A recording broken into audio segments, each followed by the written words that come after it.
sempre que vai começar uma segunda gravação, ele demora.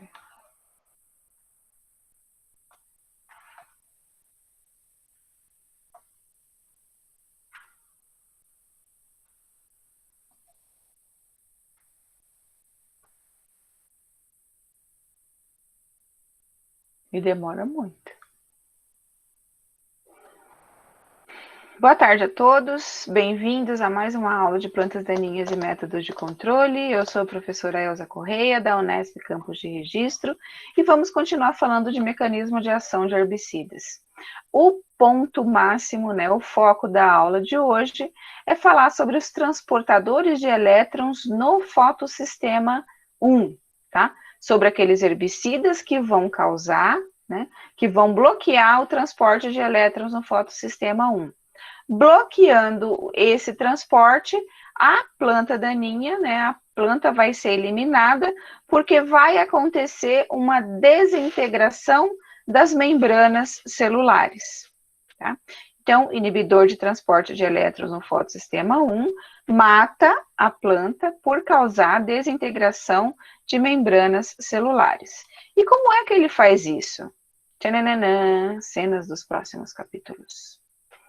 Lembrando da nossa querida fotossíntese, que acontece dentro dos cloroplastos, e os cloroplastos, como vocês já sabem, no seu interior são formados por grânum. Esses grânulos é a junção de tilacoides. Tilacoides são essas moedinhas empilhadas, É assim que a gente aprendeu lá na fisiologia vegetal, São como moedas de 50 centavos. Gordinhas, e a hora que a gente faz um corte nessa moeda, a gente percebe que existe uma membrana. No interior dessa membrana, a gente tem água, tá? Então, esse interior chama lúmen, tá? E esse lúmen é composto basicamente por água. Fazendo um corte, a gente vai ter um zoom aqui, mostrando que na membrana do tilacoide é onde tudo acontece. É aqui que a fotossíntese é efetivada. E essa fotossíntese acontece como? Primeiro, você vai ter a excitação do fotossistemas pela luz. Então, a clorofila, a danadinha da clorofila, absorve luz. Essa luz faz com que ocorra a excitação do P680. Ele vai liberar elétrons na forma de fluxo, Então, esse elétron vai sair do P680, vai passar para outro local aqui dentro dessa proteína, e aí aqui vai faltar elétron. Faltou elétron, ele tem que ser puxado de algum lugar. Da onde que ele vai ser puxado? Ele vai ser puxado lá do lúmen. Porque com a luz, além da excitação e início do processo quimiosmótico aqui, vai acontecer a reação de Hill. Reação de Hill é quando ocorre a quebra da molécula de água, liberação de oxigênio, liberação de H+, e liberação dos elétrons. Esses elétrons vão ser capturados por íons, por elementos de manganês. O manganês vai carrear esses elétrons subindo literalmente aqui no sistema até estabilizar o P680. Gente, todo esse caminhamento de elétrons tem uma função básica que é estabilizar o sistema, tá? Um fluxo de estabilização. O elétron que estava aqui, ele saiu, ele vai ser carreado pela plastoquinona para atingir o citocromo, para chegar na prostocianina e para chegar aqui no fotossistema 1. Vai andando, o elétron vai indo, tuc, tuc, tuc, tuc, faz até esse barulhinho. Vocês não escutam na folha um barulhinho assim? Tuc, tuc, tuc, tuc. Não? Só eu? Acho que eu não estou batendo bem, gente. Então, o elétron, ele vai ser carreado. E conforme o elétron vai caminhando no sistema, vai ocorrendo uma diferença de potencial. E aí, quando aqui está sem elétron, porque a plastoquinona pegou, a água já está liberando mais elétron, o manganês já está subindo com esse elétron e já está levando aqui para o sistema se estabilizar. Tá? Então, o elétron vai passando, vai passando, vai passando, vai passando, até chegar aqui no fotossistema 1. Aqui, o intuito dele é estabilizar o centro reativo, que aqui é o P700, né? O fotossistema 2, o centro reativo é o P680, fotossistema 1, centro reativo é o P700. P700 estabilizado, ufa, acabou, né? Tá tudo estabilizado. Só que não. Vem a ferrodoxina, captura o elétron que estava aqui no P700 e leva, né? E carrega esse elétron para fora do sistema de proteínas aqui da membrana do tilacoide. E aí, um NADP que estava dando bobeira por ali vai passar, vai capturar o elétron da ferrodoxina e vai juntar com H+. E aí vai formar o NADP mais H, né? A gente gosta de falar NADPH2, mas o pessoal da fisiologia não gosta desse termo desse jeito, não. Eles gostam de NADP mais H2, mais HH, tá? Mas a gente fala NADPH2 para ficar mais fácil, né? Nossa fala. Beleza? Tá? Então, o que acontece? Quando eu aplico um herbicida inibidor de fotossistema 1, este herbicida vai entrar no sistema e vai capturar o elétron da ferrodoxina. Então, não vai formar o NADPH2. O NADP vai chegar, não vai ter mais elétron, ele vai ficar navegando, vai ficar boiando ali naquele sistema, sem ter a função, sem conseguir efetivar a sua função, que é pegar os elétrons da ferrodoxina para formar o NADPH2. Tá?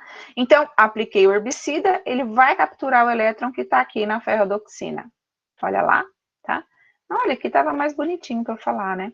O elétron foi liberado pela molécula de água, passou pelo fotossistema 2, centro de reação P680, foi capturado pela plastoquinona, lembrando que a plastoquinona é móvel, então, quando ela está estabilizada, a tendência dela é voltar para o complexo proteína D1 quinona B.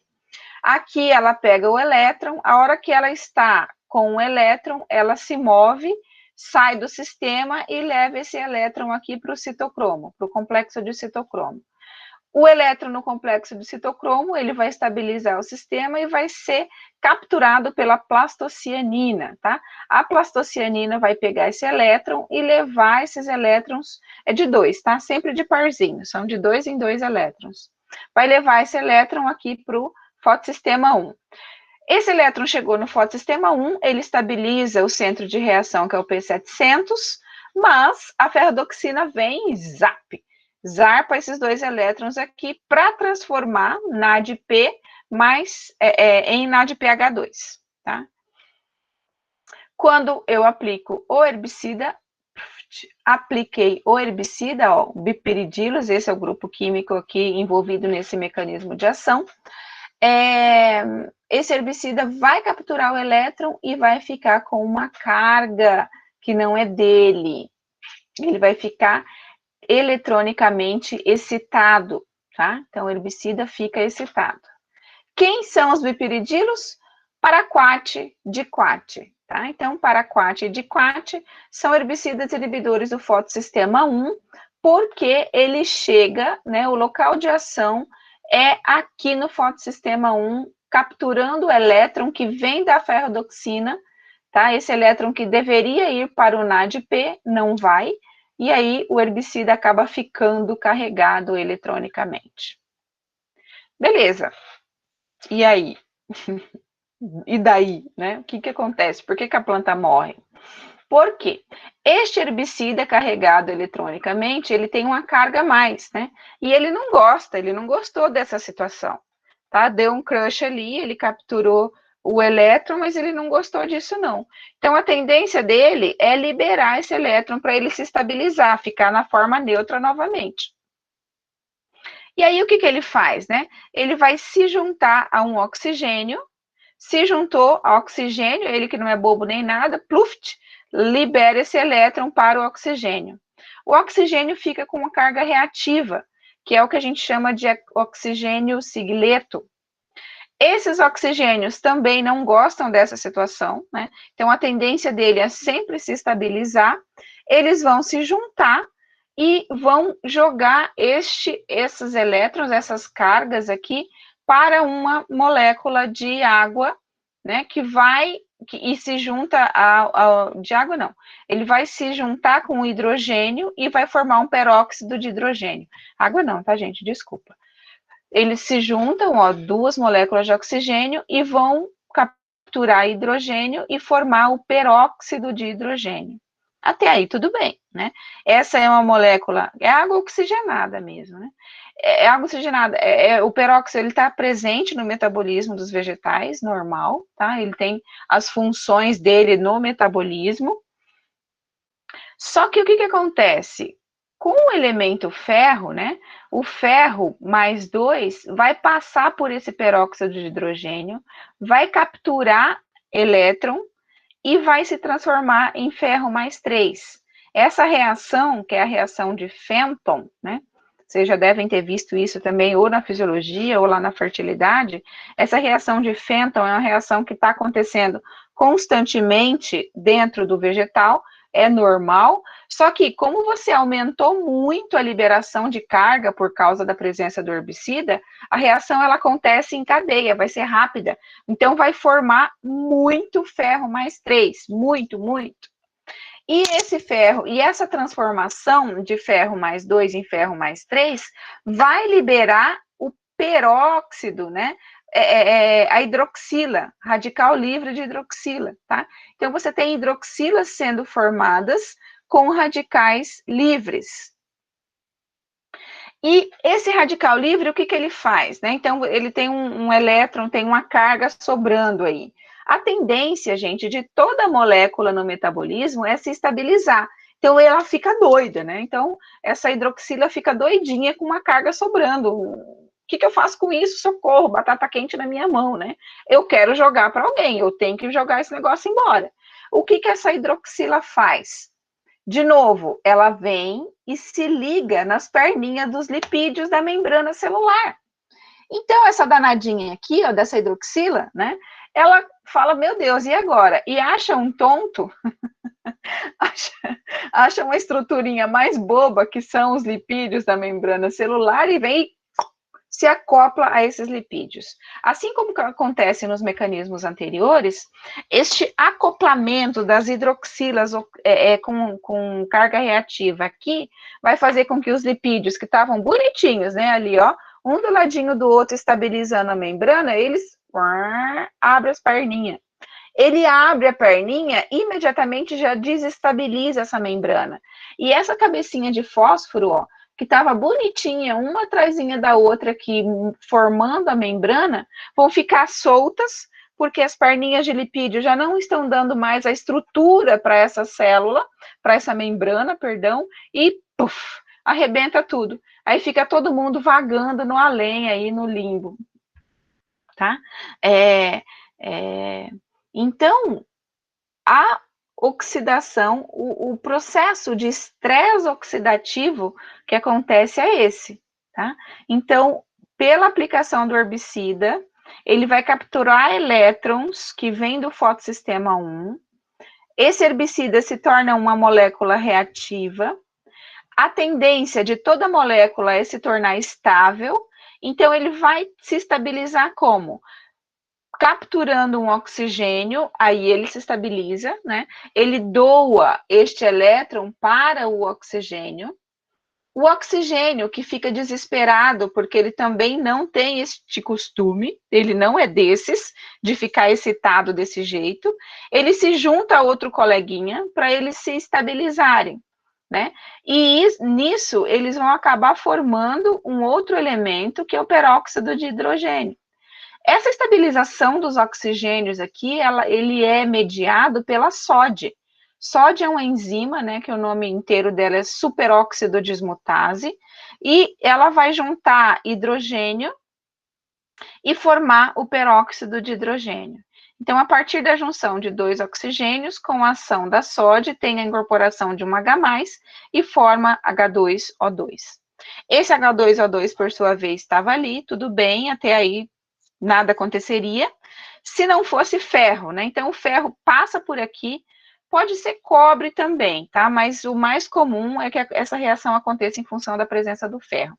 O ferro passa por aqui, desestabiliza esse peróxido de hidrogênio, forma hidroxila com radical livre. Esses radicais livres, para tentar uma estabilização da hidroxila, vão se ligar às perninhas de lipídio da membrana celular, causando um estresse oxidativo, causando uma ruptura da membrana celular, tá? Gente, isso é o que acontece com a gente no nosso processo de envelhecimento. Então, quanto mais álcool você bebe, quanto mais cigarro você fuma, quanto mais alimento industrializado você consome, mais refrigerante, mais açúcar, mais vai ocorrer estresse oxidativo no seu metabolismo, tá? Mais você vai ficar mais velho, mais cedo, porque você vai matar as suas células. Vocês veem, tem muita propaganda aí de fumante, né? Você coloca uma foto de um fumante e um de não fumante, um do lado do outro. A pessoa que é fumante, a pele é envelhecida, né? Gera mais ruga, fica com a pele com um aspecto mais cansado, né? Isso por causa do estresse oxidativo que o cigarro causa. E esse estresse oxidativo nada mais é do que essa situação. Forma radical livre dentro do nosso sistema, dentro do nosso organismo, né? E esses radicais livres, a tendência deles é se estabilizar de alguma forma, e a forma que eles têm de estabilização é se ligando aos lipídios das nossas membranas celulares. E aí a gente acaba envelhecendo mais cedo, tá? Então, bora beber menos, né? Tomar menos refrigerante, comer menos alimento industrializado. Gente, quer ver um veneno, um remédio, um alimento que é um veneno para a nossa saúde? É esses molhos de tomate, sabe? De latinha, de saquinho. Isso daí, nossa, tem uma quantidade de conservante violento. Né? Então, isso causa muito estresse oxidativo no nosso organismo.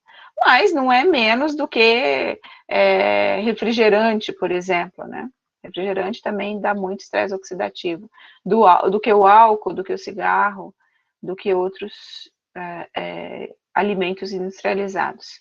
Então, quanto menos você... como é que é aquele ditado?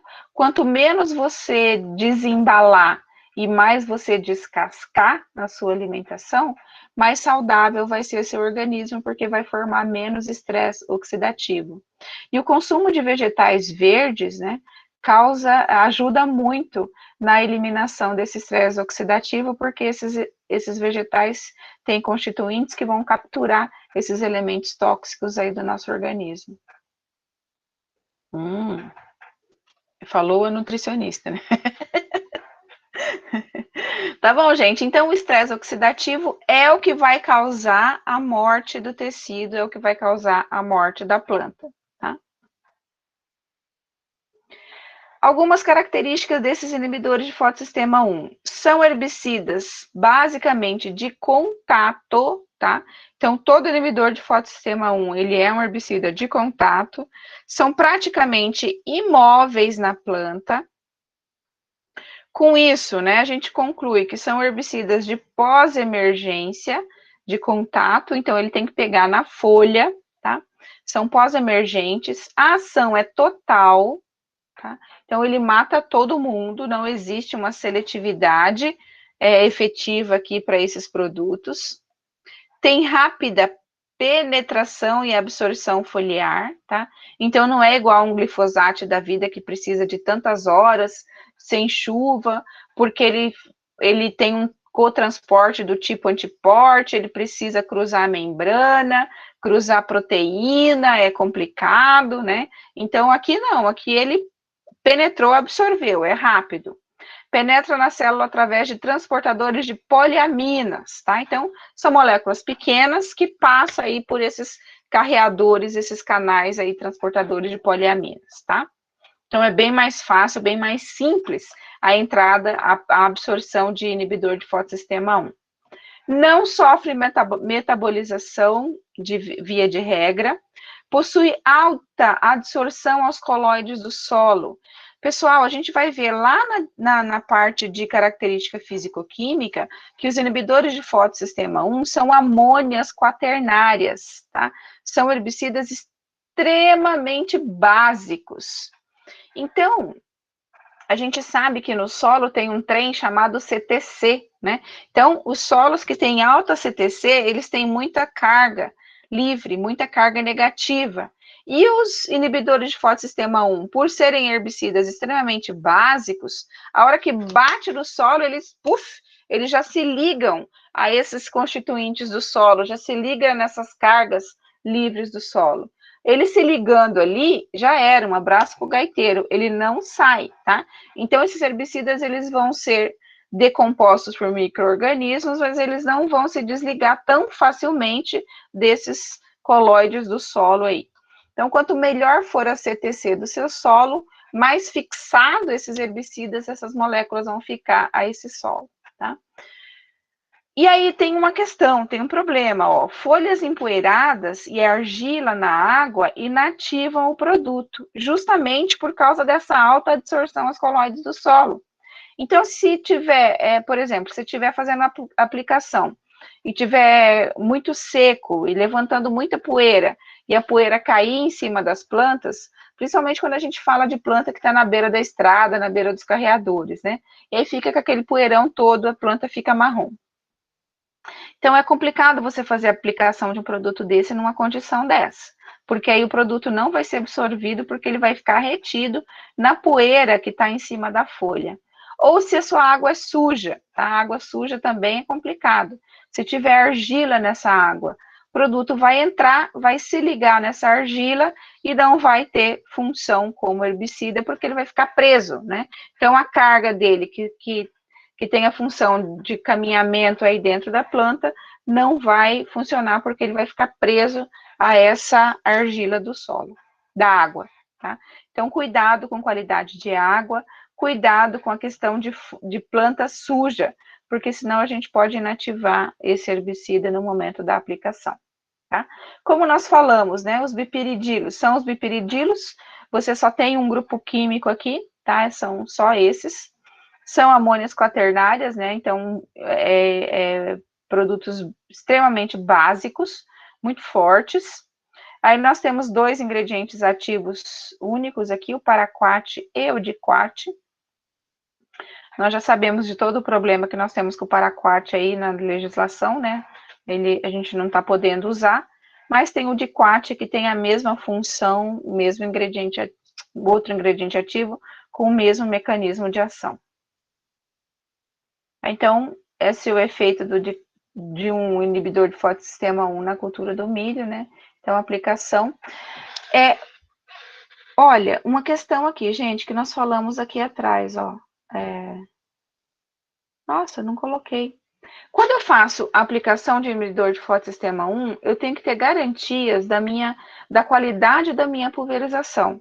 O molhamento da folha tem que ser uniforme, tá? Então, tem que cair produto em toda a folha de forma igual, porque senão, como nós vimos, né, ele vai penetrar, vai ser absorvido e ele vai matar o tecido só onde caiu a gota. Tá? Ele não tem translocação, é um produto de contato, ele não transloca no vegetal. Então, se você observar, né, aqui nessa região onde não caiu o produto, o tecido está verde, ele não morreu. Olha aqui, ó, aqui tem gota, ó, aqui caiu gota, aqui caiu gota, aqui caiu gota. Aqui você tem a morte do tecido. Então, só mata aonde cai o produto.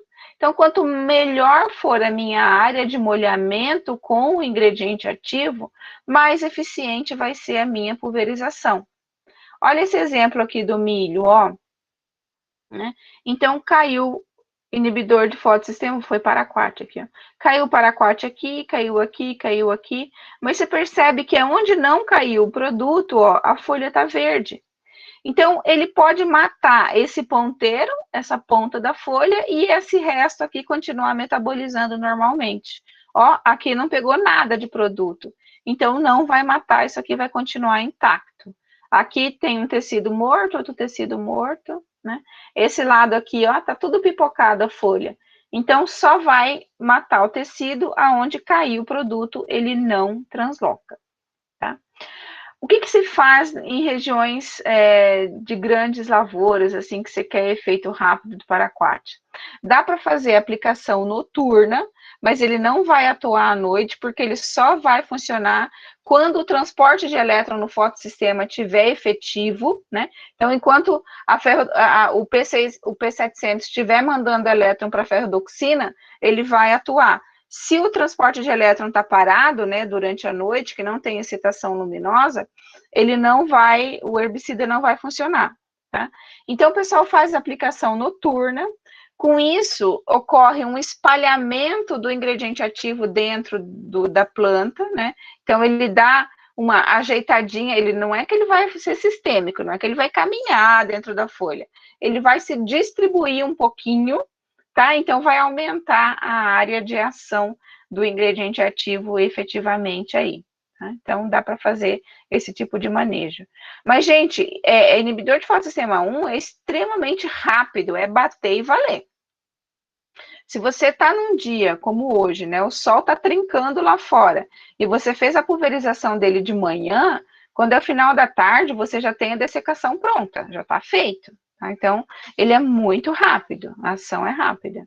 Quanto melhor for a minha área de molhamento, quanto melhor for a minha tecnologia de aplicação, mais eficiente vai ser esse produto, né? Olha isso, né? Então, aqui a gente tem a ação do Diquat, ó, aonde caiu o produto, matou o tecido. Aonde não caiu, ó, continua tudo fotossinteticamente ativo, tá tudo funcionando normalmente, a planta nem sentiu. Dependendo do tanto de tecido morto, ela continua crescendo, continua metabolizando normalmente, ela nem sente, né?